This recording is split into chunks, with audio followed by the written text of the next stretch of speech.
Endings like this is why they call it March Madness. And surprisingly, this was the first game-winning shot at the buzzer of the tournament. And fans, you had to wait for the 60th game of the Big Dance to witness drama. And for you Gators fans, you watch one of the biggest shots in Florida Gators basketball history. A lot of encouraging signs for the Rays this spring, especially when it comes to pitcher Alex Cobb. He's recovering from Tommy John surgery and is ahead of schedule, according to manager Kevin Cash. We know the Penguins are a fast team on the ice, but sometimes that speed can be flawed because they've also shown some lax defensive plays. I'm going to show you exactly what I mean by that. Meredith remains strong and very positive since being diagnosed more than a month ago. So much so that outlook has rubbed off on her teammates. She will be in net again tonight for Game 2. Now we're going to head back out to Pittsburgh with Tom Corn and TK. Penguin fans aren't happy, of course, with the outcome in Game 1. The Penguins came out fast and furious in the second period, peppering Andre Vasilevsky in net, but somehow the Bolts were still in the game. What makes this team special has everything to do with what's happening off the field. The one person holding strong back from USF is the guy named Willie Taggart. This guy. Wait, really? Yeah. Wait, did we just hear Dirk Cutter say the Buccaneers ran for almost 250 yards? This couldn't happen without Doug Martin and Charles Sims, right? How soon we forget those two guys. Jaquez Rogers and Peyton Barber, Anton Smith, all ran over the Niners defense en route to a big 34-17 Bucs win this afternoon. And this had to make Doug Martin smile. Chioza. Buzzer beater at the Garden. MSG has certainly seen some memorable sporting events in basketball games, but last night's buzzer beater by Florida's Chris Chioza, certainly one of the best ones yet.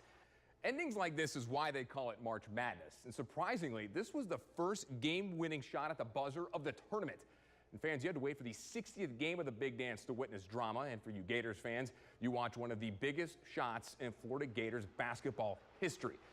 Chioza's game winner will live on in Florida Gators basketball lore. What makes his game winner even more impressive is that he started from the far baseline and went to the opposite end of the floor on the three-point arc in under 4 seconds to beat the clock. I just knew I had 4 seconds, and I was trying to get down the court as fast as I could. And if somebody was open, I was going to pass it. But I was really trying to get to the rim. But they did a good job of bumping me and slowing me down. And that was the only shot that I had. I had to take that one. Naturally, in this day and age, if you make the news and if someone has your phone number, your cell will be inundated with calls and texts. And that's exactly what happened to Chris Chioza last night. Once he got into the locker room, he checked his phone where he saw hundreds of notifications. Just look at how long it's taking him to scroll up his phone. Today, he's saying he still hasn't read all those texts. On my phone, it told me I had like 200 and something. I don't remember the exact number, but it was a lot. And, you know, I was able to press read all. Yeah, won't have time to read all those. Now, if you love Chioza's buzzer beater, then watch this. This is in Minneapolis during the high school state tournament. Tied at 50, time winding down. A one-handed heave at the buzzer. Yes!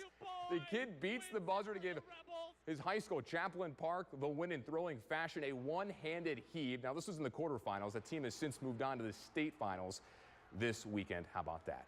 All right, let's go back to the Gators. They're done celebrating. They have one day to prep for a familiar opponent in the Elite Eight. Florida takes on South Carolina tomorrow afternoon with a trip to the Final Four on the line.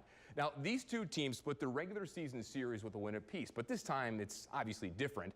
Florida head coach Mike White saying today his Gators are fortunate they're playing a team they know, considering they both have a fast turnaround. With this really quick turn, especially our extremely quick turn, the familiarity, I think, is fortunate for both of us. It'll come down to concentrating on ourselves as much as the opponent and doing some of the little things, executing some of the stuff that South Carolina knows is coming, and vice versa. Well, no buzzer beaters in tonight's Elite Eight games, but we do have an upset. We can't show you highlights due to copyright rules, but number 3 Oregon knocks out number 1 Kansas 74-60. Get this, it's the first Final Four appearance for the Ducks since 1939. The Ducks move on to the Final Four. In the earlier game, Gonzaga blew out Xavier. So half of the Final Four is now filled out. Gonzaga and Oregon heading to Phoenix. The other half will, of course, be filled out tomorrow. Gators and Gamecocks tip at 2:20, followed by Kentucky and North Carolina. Let's head to the Diamond. 5 spring training games left for the Rays until they open the season with the Yankees on April 2nd. Today, the final time, Tampa Bay playing Boston until these two teams reach May. Corey Dickerson can't wait for the season to start because his bat has been red hot this spring.